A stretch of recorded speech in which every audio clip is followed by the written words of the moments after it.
rare and balanced view on politics in today's world. Based on facts, born of rationality, common sense, and logic, providing context on today's events.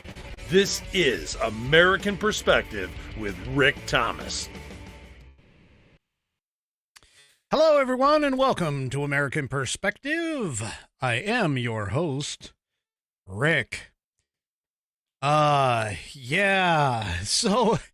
there was so much today that I'm not even sure. I'm sure I'm going to get to most of it, or at least some of it anyway. Maybe not most of it.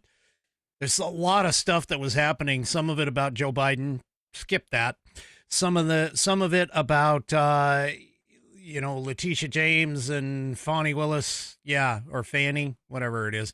Anyway, I'm probably going to skip those. Those are probably not going to be on the case. But hey, if you're a Catholic, you got a new pope.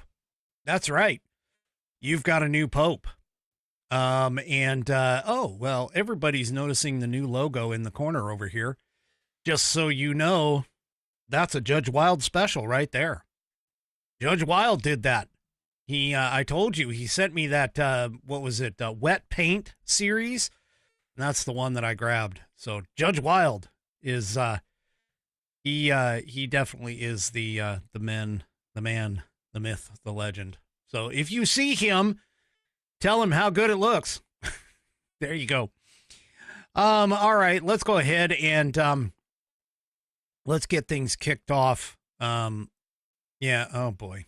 Yeah, okay. Let's get things kicked off. Tonight is Ms. T of Texas, who is up on deck for the Pledge of Allegiance. So if you are of mine, please stand, remove your hat if you're wearing one like me, and follow along with Ms. T as she recites our wonderful Pledge of Allegiance.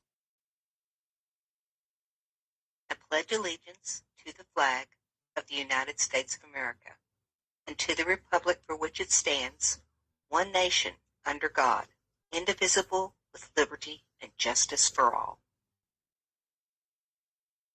And, of course, I thank you, Ms. T, for performing that for us and sending it in, of course. If you want to hear your rendition of the pledge, your version played here on the program, all you need to do is record yourself doing it in your style, and then take that audio file, video file, whatever kind of file that you have and that creates, put it onto or attach it to with Staples, paperclip, whatever. Well, electronically is probably the best. Attach it to an email and send that email off to fans. That's FANS. Fans at AmericanPerspective.online. That's fans at AmericanPerspective.online, and I will get you into the rotation. Okay, so let's talk about our headline sponsor tonight, which is the Institute on the Constitution. They were established in 2004 as a 501c3 nonprofit with one singular mission, and that is to restore the constitutional republic through grassroots education. All courses and materials are developed using primary source documents and taught from the American view of law and government, as defined in the Declaration of Independence in the following three key points. 1, there is God. 2, our rights come from him. And 3, the purpose of civil government is to secure and protect our God-given rights. The IOTC offers the opportunity to educate yourself on our most precious founding document, the Constitution of the United States.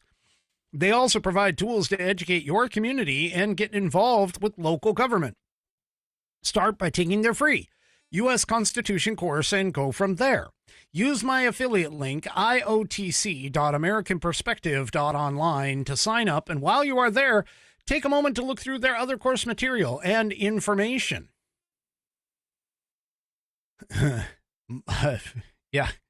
Lost my place. My affiliate link, once again, is IOTC.AmericanPerspective.online to get great content to learn about our historical founding and support the show in the process. That's IOTC.AmericanPerspective.online. And of course, my Rumblers are already getting their special statements that they make in the next part of this ad, which is, if you want to purchase this fabulous Saddleback leather-bound U.S. Constitution to support the show, go to constitution.americanperspective.online.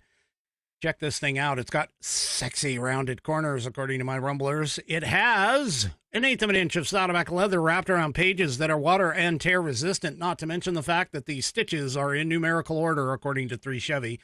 The stitches go all the way through the leather and the pages. It's got a 100-year warranty against materials and manufacturing defects, such that if you have a problem with this thing within that 100 years, you can send it back to the manufacturer and they will either fix it or replace it for free.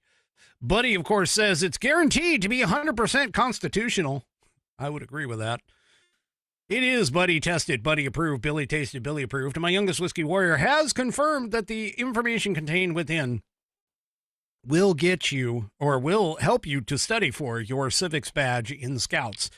Not to mention, it'll probably help you to study for your civics test. Go to constitution.americanperspective.online to get yours today. And, of course, while you are there, check out the rest of the Institute on the Constitution's offerings. And I thank them for allowing me to be a brand affiliate.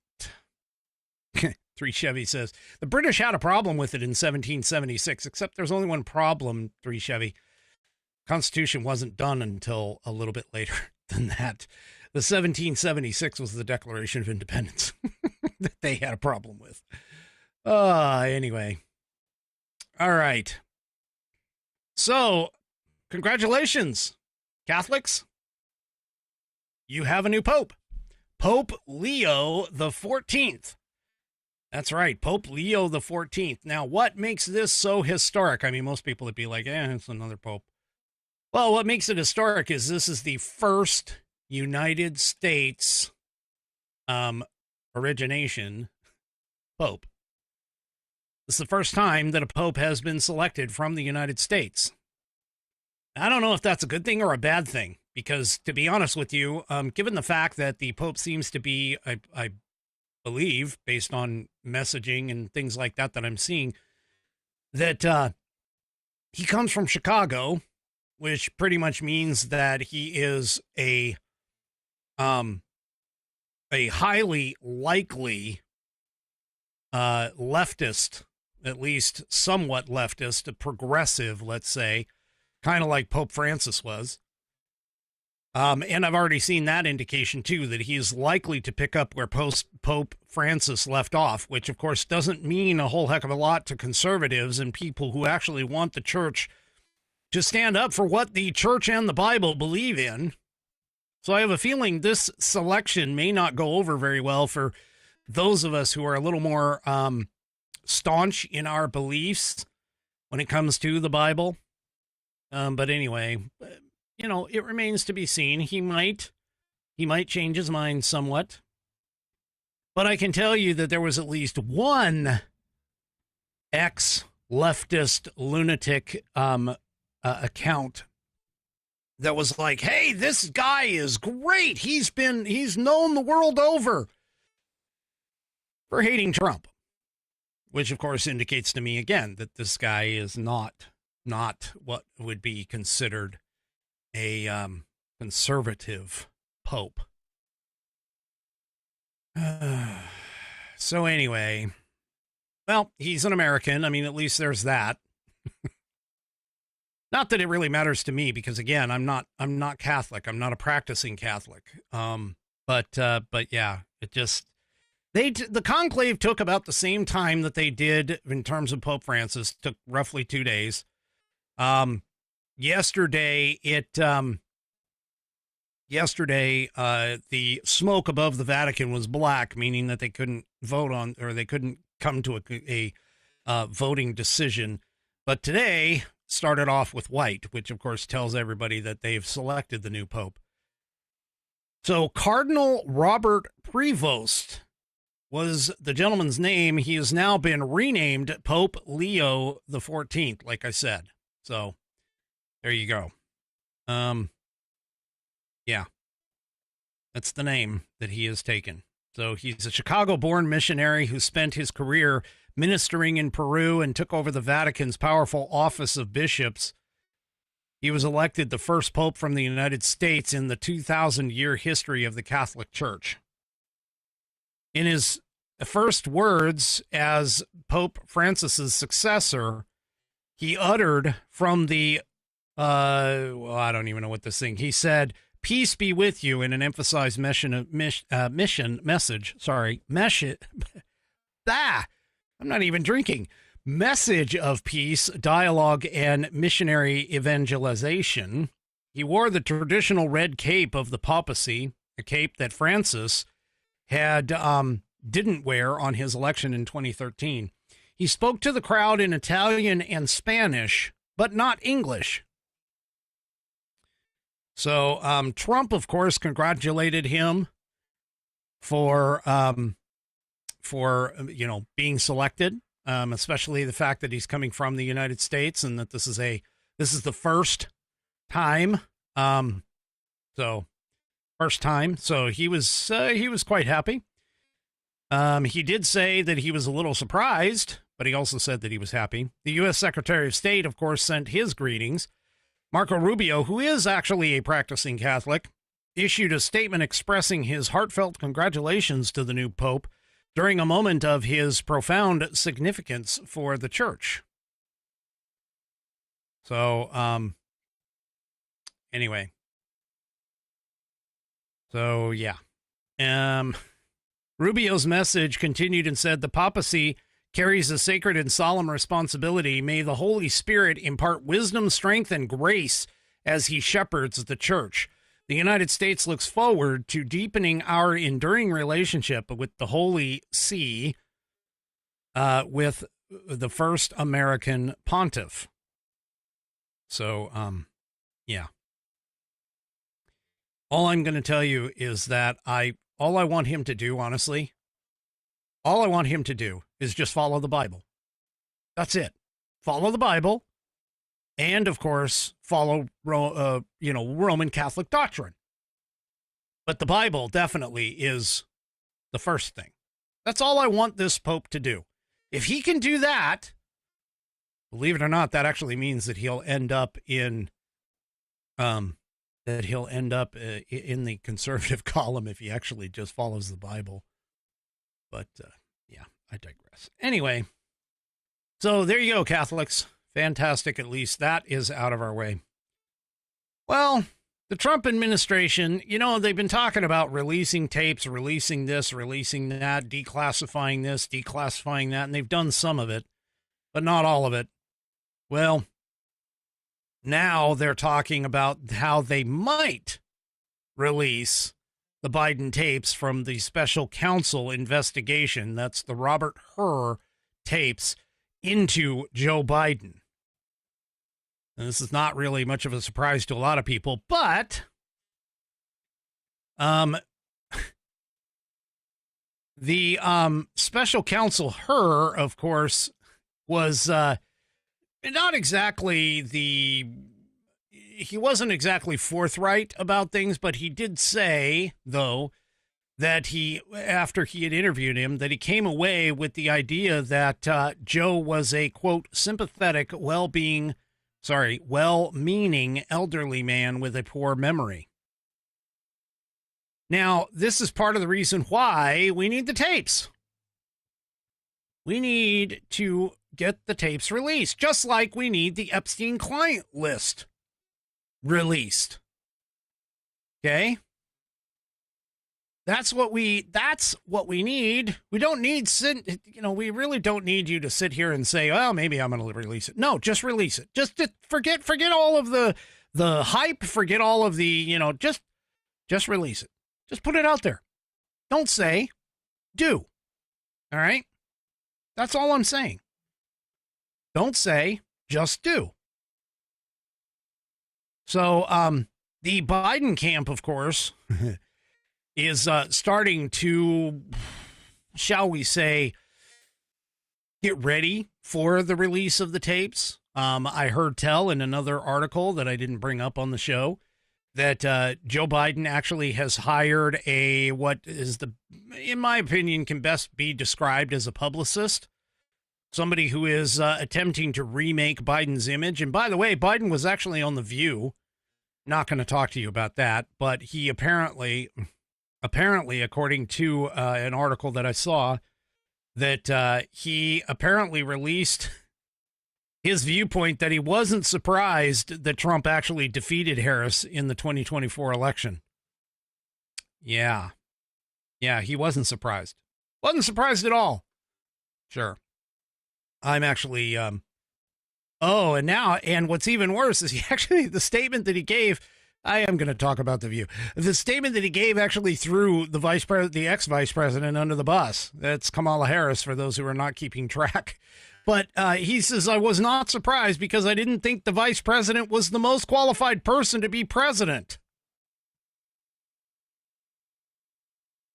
Yeah.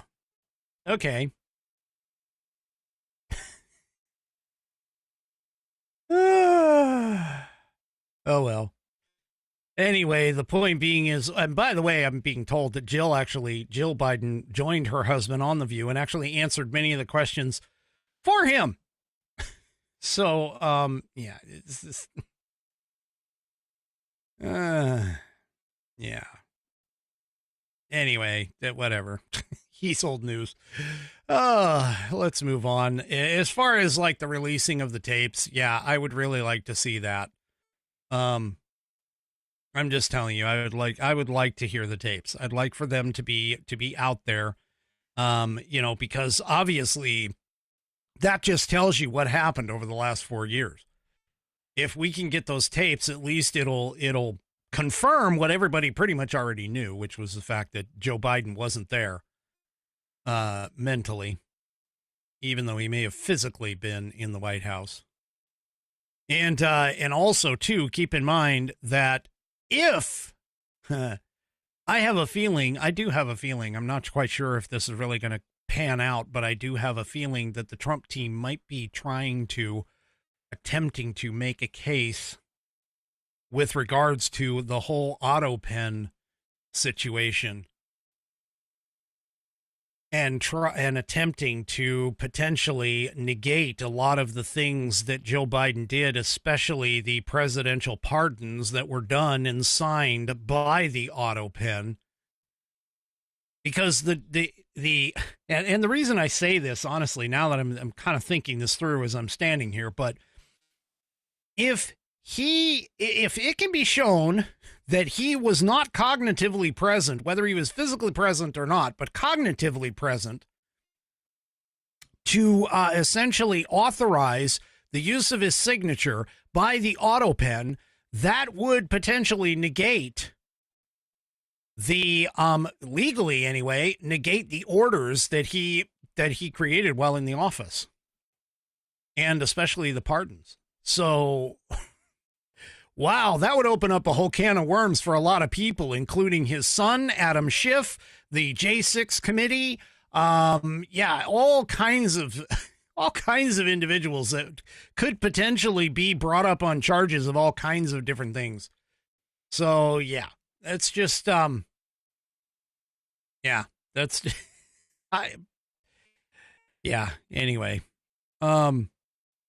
Yeah, and also it blows, by the way, too, the whole idea, because remember, the whole Biden-her situation was over Biden's taking of classified documents when he wasn't authorized to have classified documents, but going back as far as when he was a senator, not just VP, because, I mean, you could kind of make an excuse on the VP side, but going all the way back to when he was a senator, yeah, there's absolutely no reason why he should have classified documents from that.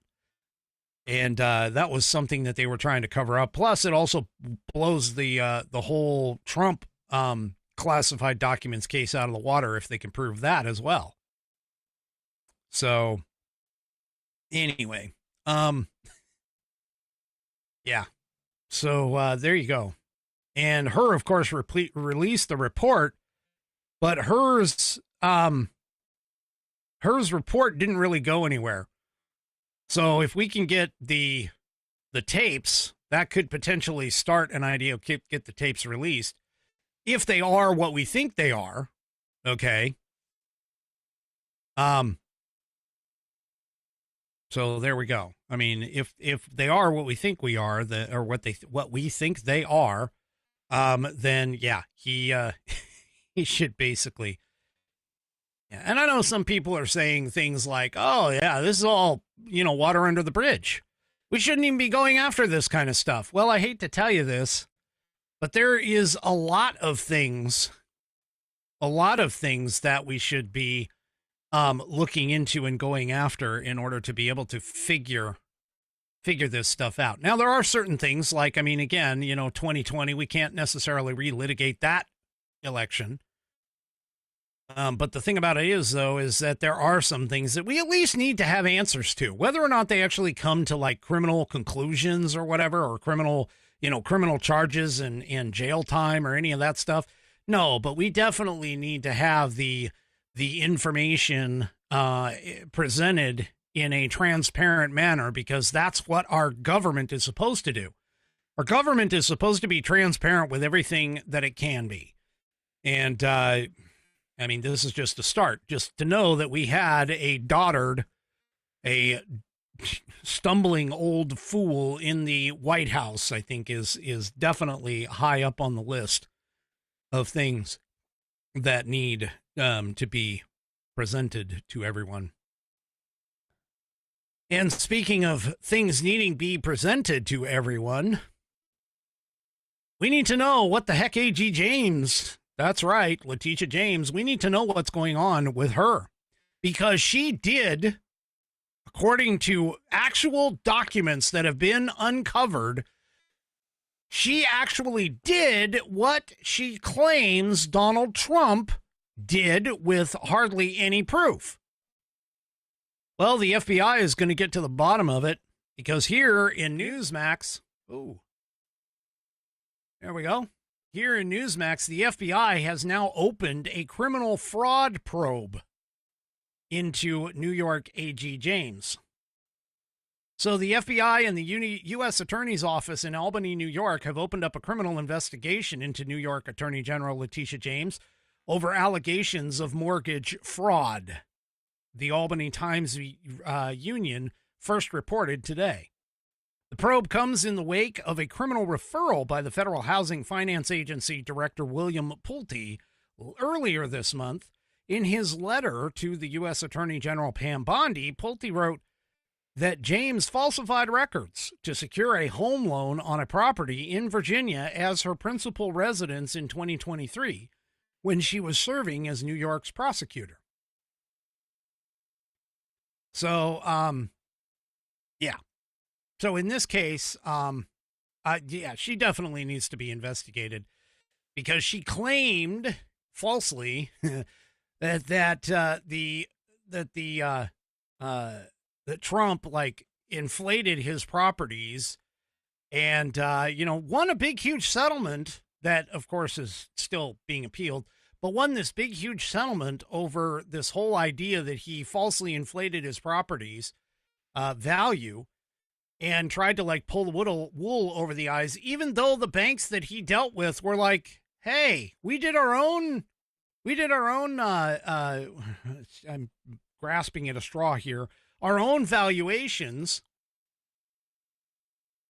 And we did our own valuations, and they were just fine. We loaned him the money. He paid us back. There's no criminal, there's no victim here. There's no criminal activity. And in fact, we're more than willing to loan him more money because we make money off of this guy. Yeah. Yeah. So anyway,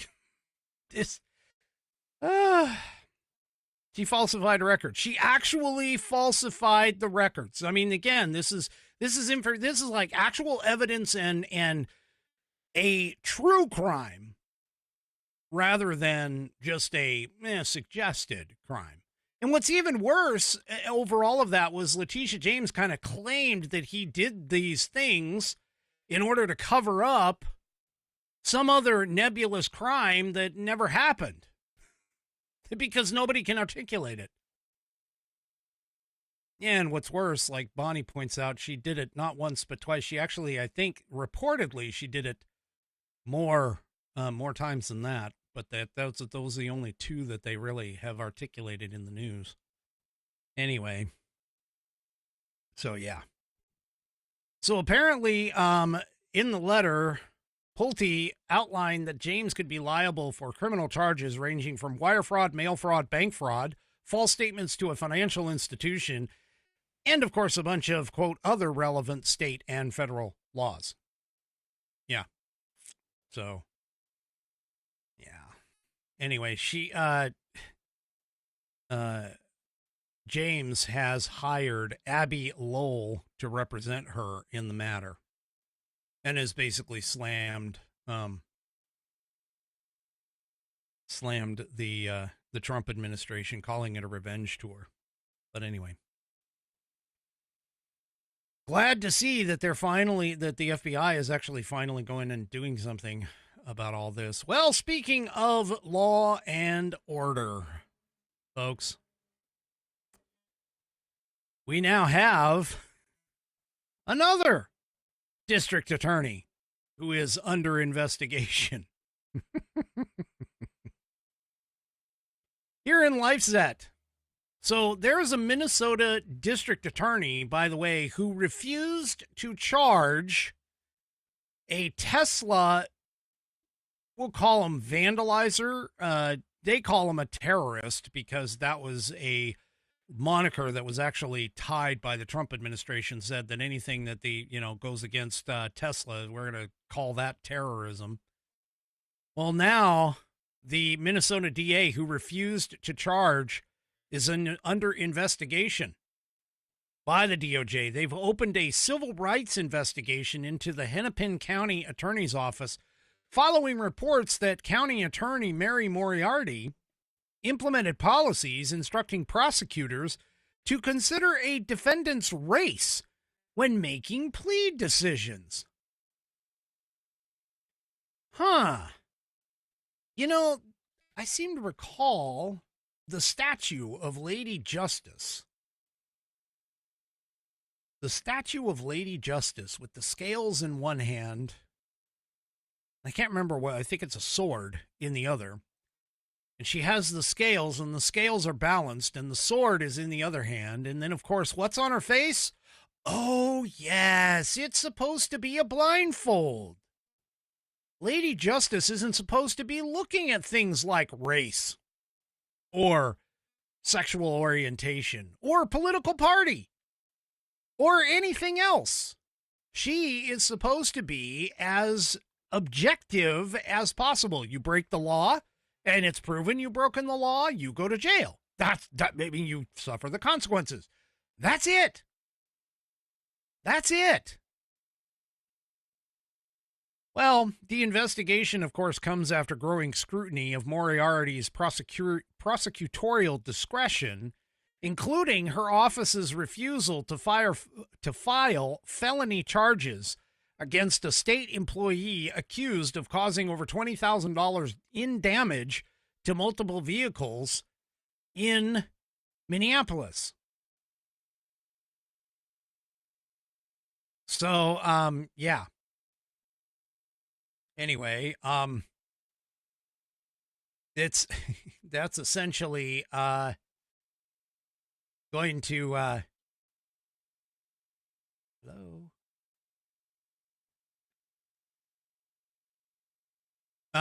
Anyway, so the point being is this DA decided not to prosecute charges or bring charges and prosecute this guy or this person or whatever because of the fact that she just didn't feel it was appropriate. Yeah, I'm sorry, but no.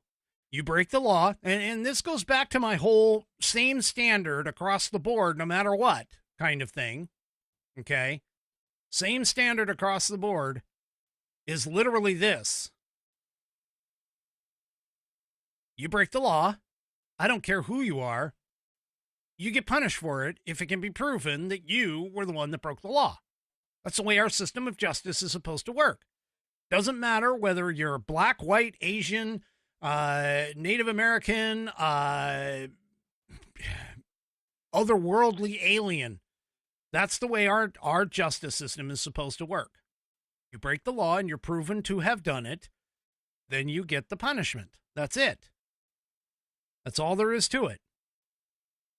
So Harmeet Dillon confirmed, and by the way, he's the Assistant Attorney General for Civil Rights, confirmed that the DOJ's Civil Rights Division will examine whether Moriarty's office engaged in a pattern or practice of depriving persons of rights, privileges, or immunities secured or protected by the Constitution or laws of the United States. Well, they've opened it up. Let's see where this goes. Honestly, I want to see these DAs. I want to see these district attorneys and all of these other people who supposedly say, oh, yeah, we're upholding the law. Yeah, we're upholding the law by letting criminals loose. Yeah, that's not upholding the law. That's just simply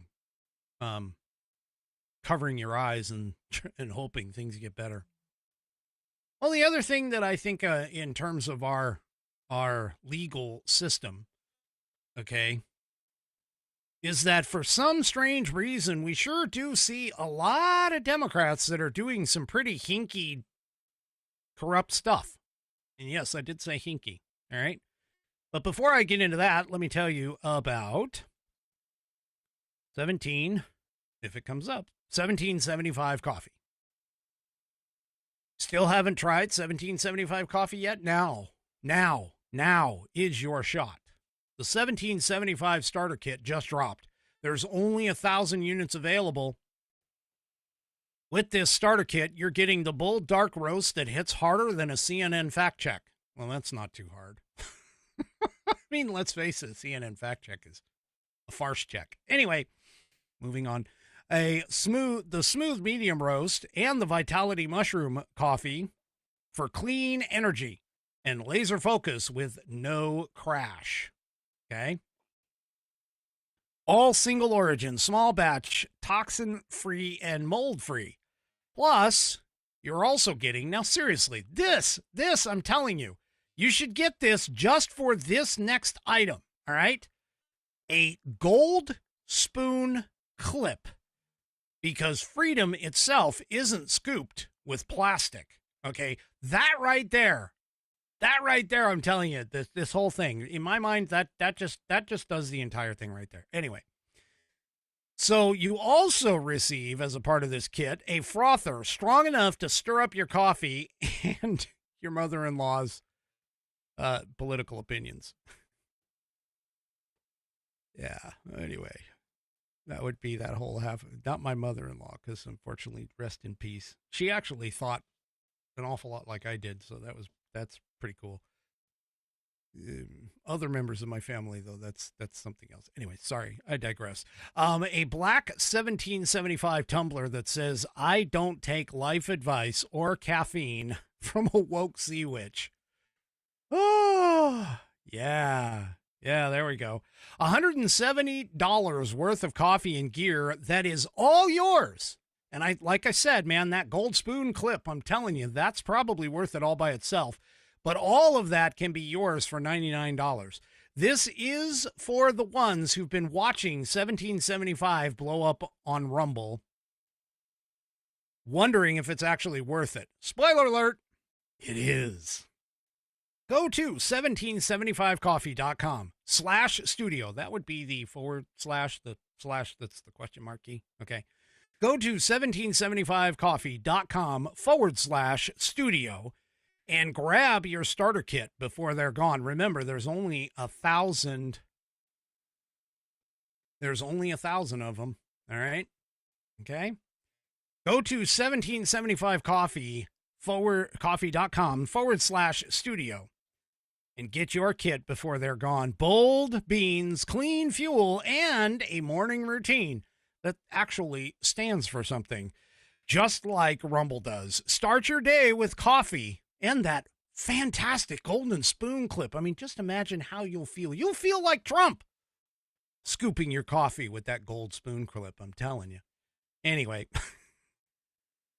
start your day with coffee that actually backs what you believe. Go to 1775coffee.com/studio and grab your starter kit today. All right. I have fun with those, especially when they tell me in the script, just throw your own spin on it. Anyway. Well, another Democrat, this is no surprise, has been found to allegedly launder money.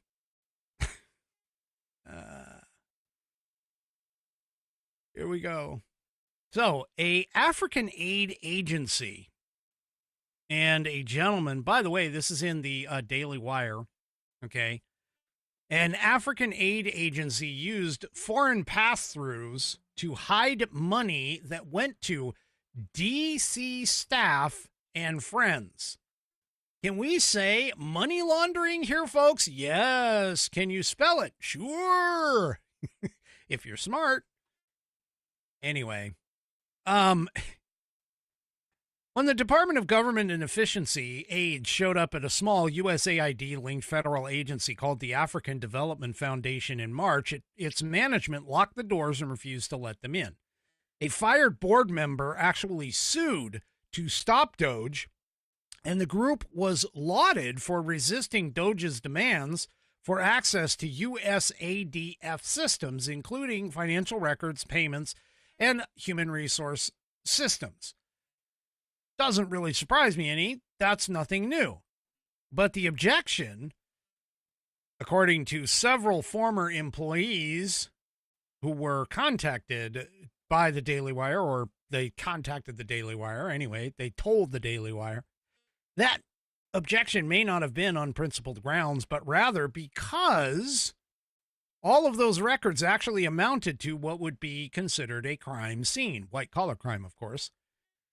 So the ADF, apparently, according to the piece here, has an annual budget of just $45 million. But it might have been the most corrupt agency in Washington, a Daily Wire investigation has found. Its employees have been sounding the alarm for years about a culture of self-dealing, abuse, and anti-white discrimination, while those who now object to Doge's shuttering of the agency did nothing to help fix it. By law, the agency is only allowed to give grants to Africa-based groups. However, it moved money through African entities and then back to the United States to pad salaries of DC bureaucrats. This is sounding a little familiar. And pay their friends and former employers, some employees of the agency said. Yeah.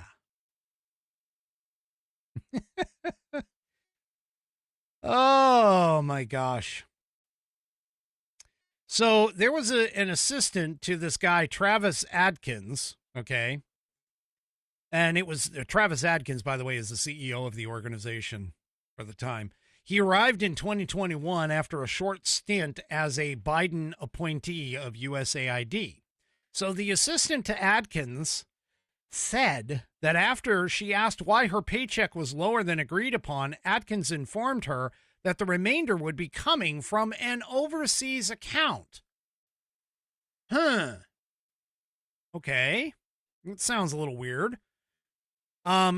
She claims that Adkins sent her an email connecting her with this guy in Africa who asked for her banking information. Within a few days, the guy wired her $17,000, she claims.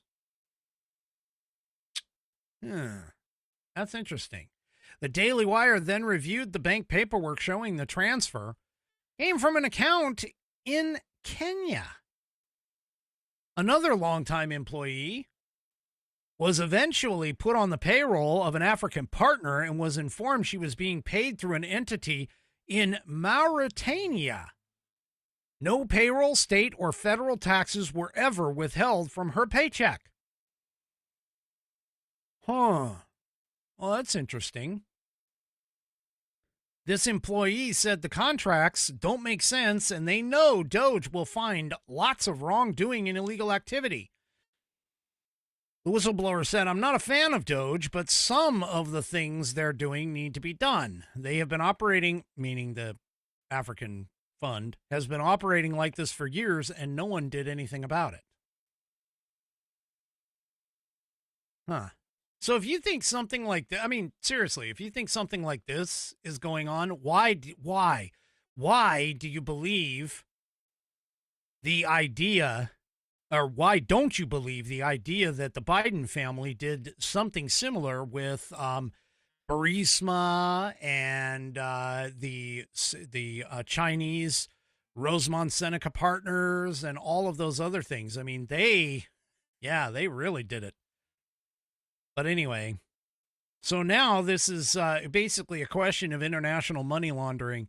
So the Trump administration has gone ahead and dismantled USAID, and the contractors in the D.C. affluent suburbs complained about these job losses that it would cause. Some speculated about whether our international charity funding was actually being laundered to politically connected Washingtonians, meaning Washington, D.C. folks.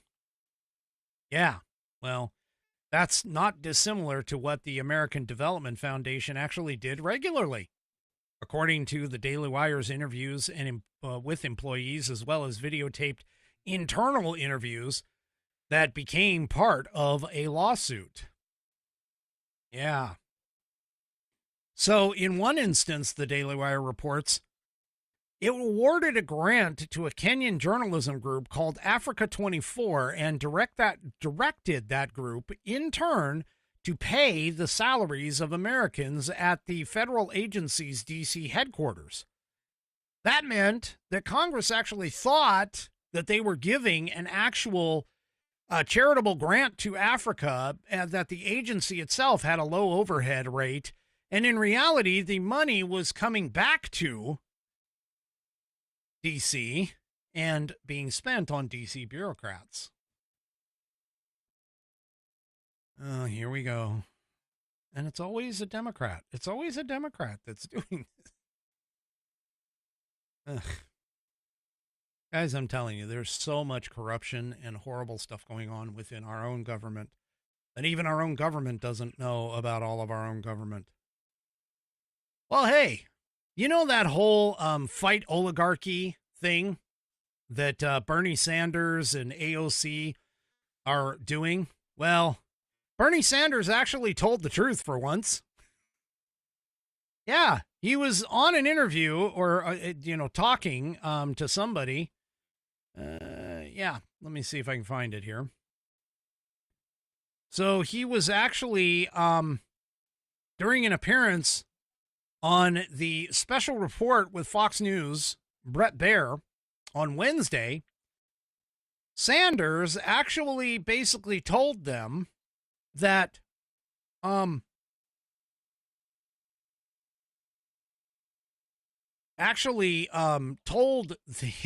Brett Baier, Bernie Sanders actually said that, hey, the only way you can get around to talk to 30,000 people is to fly corporate jets. Well, wait a minute. I thought he was like for saving the environment and stuff. No, he actually said he's too important to fly commercial. He was like, you run a campaign, you do 3 to 4 to 5 rallies in a week. The only way you can get around to talk to 30,000 people is to fly private. And according to filings with the Federal Election Commission, Sanders' campaign committee, Friends of Bernie Sanders, has spent more than $221,000 on private jet services during the first quarter of 2025. Yeah, I thought he was fighting the oligarchy. He is the oligarchy, folks. He is the oligarchy. And so is Ocasio-Cortez, too. I don't think anybody realizes this, but private charter rates can exceed $15,000 per hour. In fact, I took a look into it personally. I was just joking with my boss at one point, and I found one that was $8,000 an hour. And of course, all of this depends on the size of the aircraft, the place that you're flying to and from, and so on and so forth. So, Sanders made the comment. He's like, "Yeah, you think that you think that I'm gonna go and stand in line in United?" Yeah, sorry, that was a very poor impression. I wish I could do impressions, but yeah. Anyway. Oh gosh, folks, you're getting the wool pulled over your eyes. If you're a Democrat who follows Bernie, if you're a Bernie bro, any of that, I'm just saying, you need to make absolutely certain you understand what he's. I mean, this guy owns 4 houses. How can he be a committed socialist and own 4 houses and fly private corporate jets and things of that nature? Okay. I don't know. But anyway. All right. Real quick shout out to Coco DeWhiskey, or known as Coco, insert name here. It is her anniversary today, her wedding anniversary. Happy anniversary. Okay. Well, yesterday I was going to talk about this, but I ran out of time. So I'm going to do it real quick right here, right now. Okay. Airports have now started to do the whole real ID. Yes, folks, it finally came into fruition after sitting around for, I don't know, something like 10 years. So if you're planning on flying domestically, you must have an ID, basically a state-issued ID that follows and conforms with certain requirements. Okay? So apparently now we can have it. We've always had an ID. Please don't read into this statement. All right. We've always had to have an ID necessarily to fly. Okay. Oh, it's longer than that. 20 years. According to Nana of JJS, she said it was originally passed in 2005. Figures. Anyway, airports started operating on the first day of Real ID, which was yesterday, or was it yesterday or today? Anyway, they started operating, and apparently everything has gone pretty smooth. Oh, this was yesterday. Here in Newsmax, most airports around the United States operated smoothly Wednesday as the new Real ID requirements took effect because travelers without the document were still allowed to move through security. Those without IDs were given flyers informing them that going forward they would need to present what is called a Real ID, which is essentially a federally accepted ID for air travel within the U.S. So the flyer that was given out is the ID you presented is not Real ID compliant. You will need a Real ID or other acceptable form of identification for your next flight, or you may expect delays. Okay. So here's the thing, and I'm just going to toss this out there. We have a regular driver's license to drive within the United States. We now have this Real ID. Now, here in the state of Washington, you actually have to pay for that additional Real ID. Okay? You have to actually pay for that. And I'm sitting here and I'm saying, why have the three different methodologies?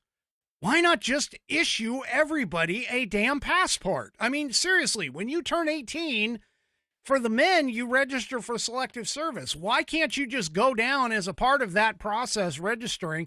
Just go and get your freaking passport. Have it as a requirement that you have to get your passport on your 18th birthday.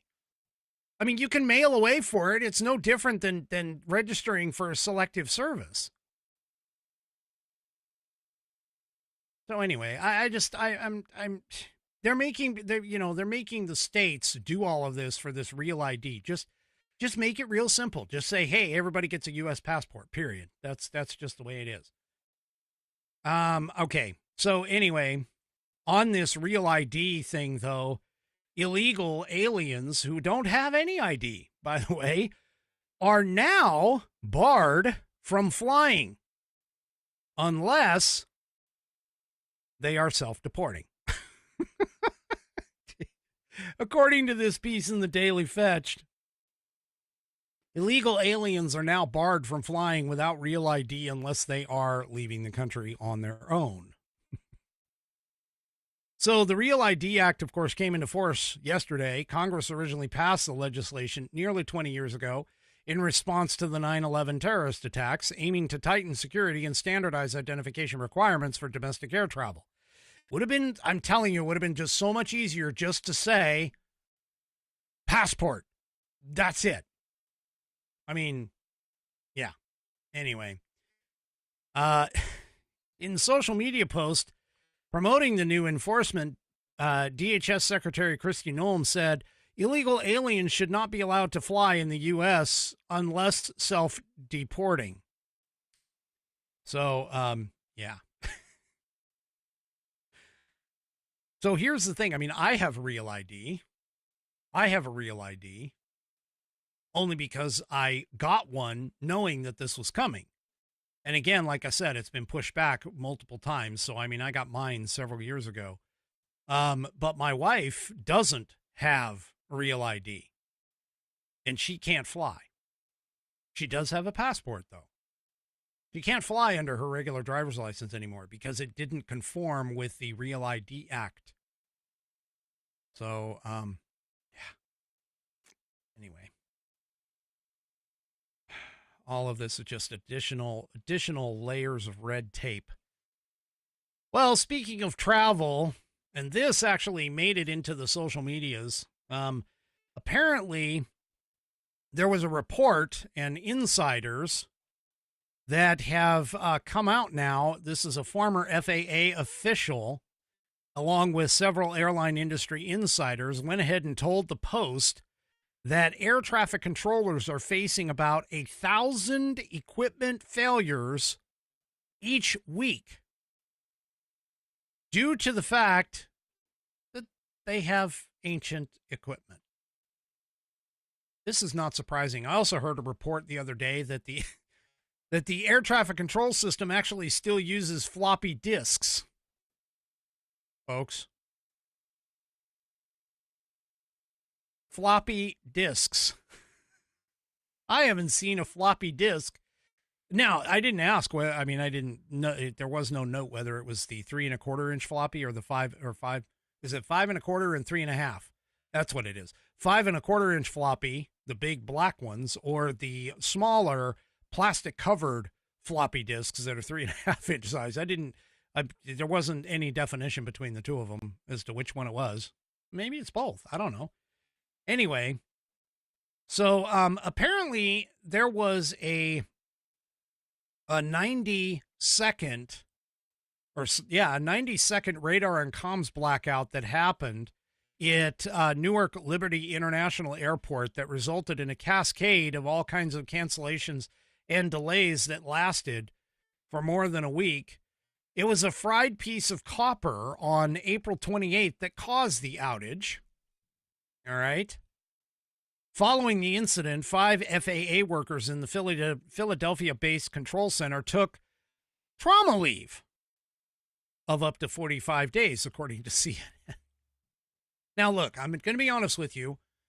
Air traffic control is like one of the most stressful jobs, okay?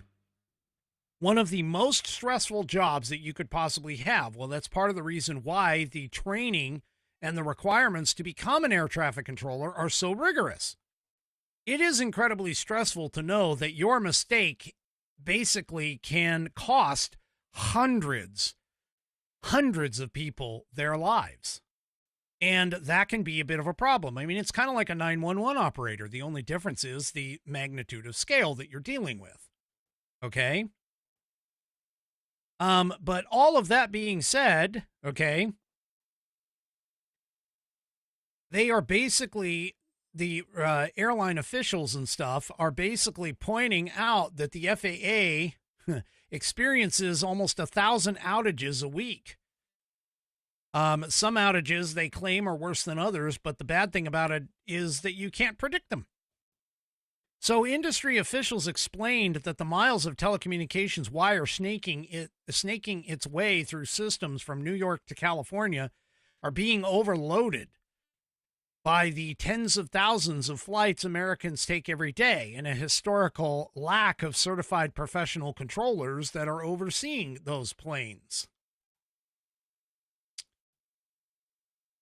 So there you go. Another airline industry insider said that the most of the technology currently in use is, at best, late 1980s, early 1990s era stuff, making it a top priority for lawmakers to address in upcoming reconciliation and appropriations bills. Well, I seem to recall, and correct me if I'm wrong, but I seem to recall there was this guy by the name of Pete Buttigieg. Okay. And I seem to recall that he had money. He was given money. Okay. He was handed money to fix a lot of these things, or at least get them started. Now, I'm actually kind of surprised that this is all done on copper wire. I would have figured that by now they would have done it with fiber optics. But then again, I work in telecommunications, so, yeah. Anyway, so David Grizzle, who served under President Barack Obama as the FAA's chief counsel, acting deputy administrator and chief operating officer of its ATC organization, said that the current air traffic control dilemma is entirely due to archaic equipment, a shortage of controllers, and an inadequate and an inconsistent funding from Congress. Grizzle said, historically, we have assured safety by trading off inefficiency. And so we would just slow the traffic down more and more and more to keep it safe. But when you start having unscheduled outages like what happened at Newark, you can't do the safety for efficiency trade-off like we've been doing. Basically, what all this means is we need to upgrade our crap. We just do. We just do. We need to upgrade all of our systems. We need to get them online. Well, maybe not online like as in internet connected, because let's face it, they're air-gapped for a reason. They're air-gapped to try and avoid any hackers or nefarious actors to get into the system. But let's face it, folks, there is ways and there are things that we can do. I mean, we have self-driving cars. Realistically, we could probably, we're starting to have self-driving cars. Why not have like an AI backed up? And I hate myself for saying this because I was just talking just a couple of episodes ago about how the government, has been spying on people. But here, this is an entire government system. So, yeah, it basically, as far as I'm concerned, I mean, this is something that maybe we could start having, programmed computers take over. I mean, shoot, planes nowadays, the pilots don't actually land. Okay. They actually program the autopilot to go ahead and do that. I mean, that's exactly what happened with that one. I can't remember if it was Malaysian Air. But it was one of those Far East countries where the plane actually slammed into the seawall down at San Francisco because the autopilot was actually made the plane fly too low. So anyway. And as I pointed out, the air traffic controllers have been taking trauma leave after close calls. Now okay. Again, air traffic control is a pretty stressful job. I can kind of understand this. I can kind of understand the whole point of this in terms of this. So the same thing goes with like a 911 call. Like, can you just imagine a 911 caller just imagine the 911 center on 9/11. Okay. Just imagine that. I mean, seriously. So, yeah, frequent equipment and telecommunications outages can be stressful for controllers, according to an FAA statement that they released on Monday. Again, I don't necessarily blame them for this, but this is part of the reason why. This is part of the reason why we need to have, highly trained and qualified individuals, not necessarily DEI hires, like what the Obama administration tried to slip into the whole thing. But anyway. All right, folks. You've heard me talk enough for today. So, do me a favor. If you haven't already, head on over to rumble.com, get yourself an account. It is free. And once you are signed up and signed in, okay, once you are signed up and signed in, search up the American Perspective channel, hit that green follow button to get notified every time I go live. Also, too, don't forget to hit those thumbs up buttons, or if you really want to, hit the thumb down on all of my platforms, whether it's YouTube, Facebook, X, or, of course, the aforementioned Rumble.